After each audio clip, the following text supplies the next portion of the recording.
4 دن کے روزوں میں حضور علیہ السلام نے منع فرمایا کہ 4 دن روزے نہیں رکھنے بلکہ 5 دن۔ ایک چھوٹی عید والے دن جو روزہ رکھتا ہے وہ ثواب نہیں ہے، گناہ ہے، اگر رکھ لیا تو توڑنا پڑے گا۔ اور 4 روزے یہ 10 11 12 اور 13 ذی الحج کا یہ 4 روزے رکھنا بھی حضور نے منع فرمایا۔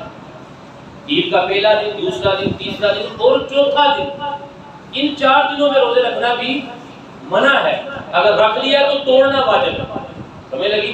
لیکن یہ جو 9 ذی الحج کا کل کا روزہ ہے نا، حضور سے پوچھا یا رسول اللہ اس روزے کی برکتیں بتائیں۔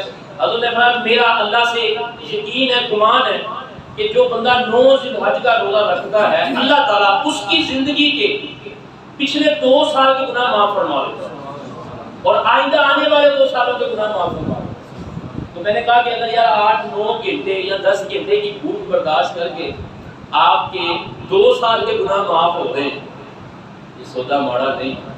ہاں جی، سودا ماڑا، ایک تو آپ کے جسم کی زکات نکلے گی، ایک تو صبر، ایک آپ روزہ رکھ لیں گے، آپ نماز بھی کوشش کریں گے جماعت سے پڑھیں گے، آپ روزہ رکھ لیں گے، آپ کوشش کریں گے کہ یہ وقت درود و سلام میں گزرے، تو اس لیے کوشش سارے نیت کر لیں کہ ہم نے کل کا روزہ رکھنا ہے انشاءاللہ۔